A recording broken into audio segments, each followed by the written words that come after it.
نور خاتون شادی کی تقریب میں ایک پرانی جاننے والی خاتون سے سلام دعا ہوئی اور میں اس کے قریب ہی بیٹھ گئی۔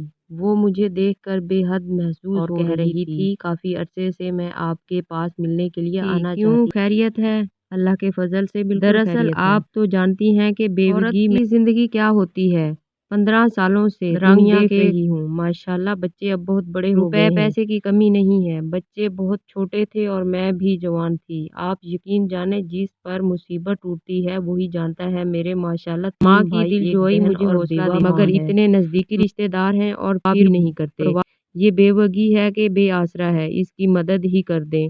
خاوند گھر کی چھت ہوتا ہے اور اگر گھر سے چھت گر جائے تو جان لیں کہ ہمارا معاشرہ صرف چڑھتے سورج کی پوجا کرتا ہے۔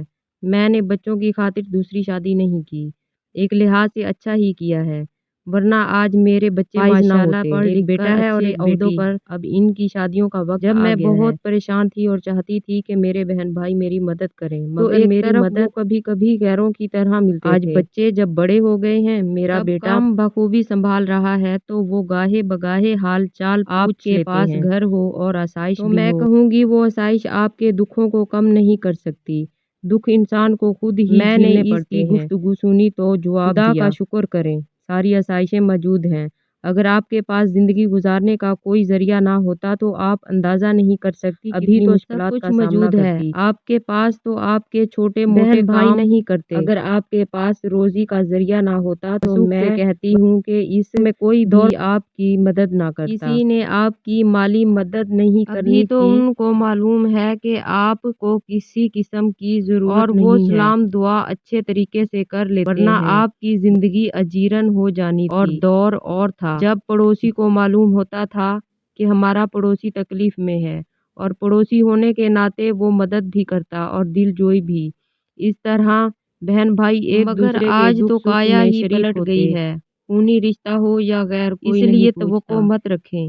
یہ دنیا ایسی ہی ہے، جہاں مطلب ہوتا ہے دنیا کھینچی ہوئی وہاں جاتی ہے، جہاں مطلب نہیں ہوتا چاہے آپ کا بہن بھائی کیوں نہ ہو وہاں جانے سے گریز کرتے ہیں۔ لیکن ایک بات ضرور کہوں گی، بے شک غرض کی دنیا ہے، مگر ابھی بھی ہمارے معاشرے میں لوگوں کے پاس اعلیٰ ظرف اور وفاداری ہے۔ کچھ لوگ صرف خلوص محبت اور اپنائیت سے ایک دوسرے کو ملتے ہیں۔ میری باتیں سن کر اس کی آنکھوں میں آنسو آ گئے تھے۔ میں نہیں چاہتی تھی کہ وہ خوشی کے موقع پر روئے۔ اس کی دل جوئی کی اور اس نے اپنی باتوں کا موضوع بدل دیا۔ مجھے رہ کر ایسے لوگوں پر غصہ آ رہا تھا۔ بے شک افراتفری کا دور ہے، مگر ایک انسان مشکل میں ہے، اس کی راتیں تکلیف میں گزرتی ہیں تو اس کی حاجت روائی کرنے یہ زندگی چند روز ہے۔ کوشش کرنی چاہیے جتنا ہو سکے لوگوں کے دکھوں کا مداوا بنے، ان کی تکلیفیں دور کریں۔